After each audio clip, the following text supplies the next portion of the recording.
অন্তর্বর্তী সরকার দায়িত্ব নেওয়ার পর অন্যতম চ্যালেঞ্জ ছিল লুটপাটের শিকার হওয়া ব্যাংকিং খাত ঠিক করা।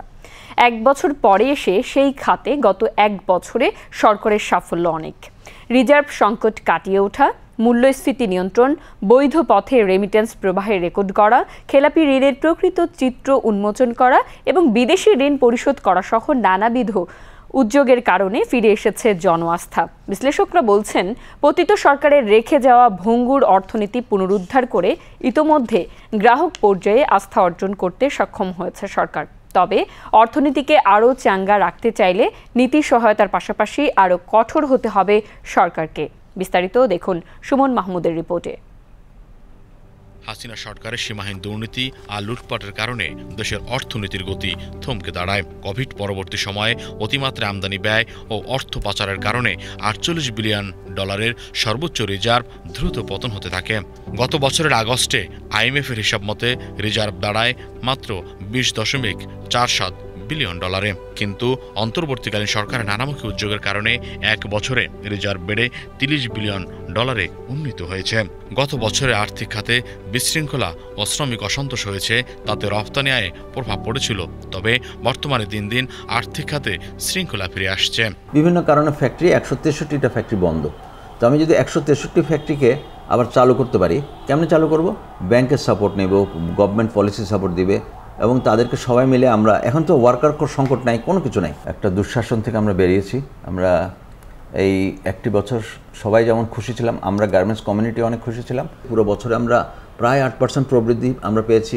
LDC গ্র্যাজুয়েশনের কারণে আমাদের অপরচুনিটি বাড়বে, তখনই আমরা সেই অপরচুনিটিটা যদি রিচ করতে পারি। সেখানে হচ্ছে প্রশ্ন আসছে, আমরা নন গার্মেন্টস সেক্টরগুলোকে কীভাবে বাড়াতে পারি, আমরা নতুন নতুন মার্কেট, নতুন নতুন পণ্য উৎপাদনের সক্ষমতা বাড়াতে পারি। যেহেতু আমাদের একটা বড় অঙ্কের আমদানি করতে হয়, আমাদের মুদ্রাস্ফীতি আরও বাড়বে। সুতরাং সেই জায়গাটাকে মাথায় রেখে আসলে সরকার এটাকে পজিটিভলি ইনিশিয়েটিভ নিয়েছে।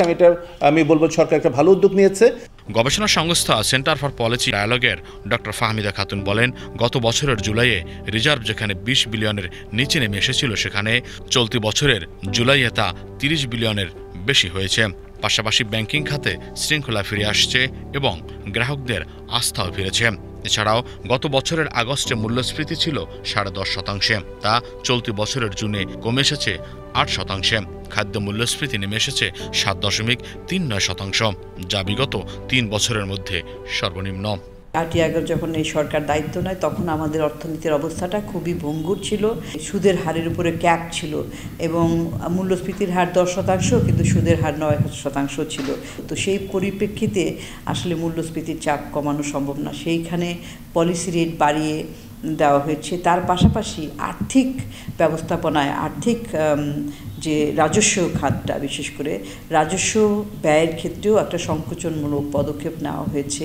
এবারের বাজেটের আকারটাও ছোট রাখা হয়েছে। অর্থনীতিটাকে একটা কিছুটা সংকোচনমূলক পর্যায়ে রাখার চেষ্টা, যাতে কিনা মূল্যস্ফীতির চাপটা কমে সেই ক্ষেত্রে। এবং তাছাড়াও কোনো পণ্যে, আমদানিকৃত পণ্যে শুল্ক ছাড় দিয়ে বাজারে বেশি করে আমাদের রাখার ব্যবস্থা করা হয়েছে। বাংলাদেশ ব্যাংকের কঠোর মুদ্রানীতি, একাধিকবার নীতি সুধার বৃদ্ধি, আমদানির বিধিনিষেধ শিথিল এবং নিত্য প্রয়োজনীয় পণ্যে শুল্ক হ্রাস, এসব উদ্যোগে মূল্যস্ফীতি নিয়ন্ত্রণে সহায়ক হয়েছে।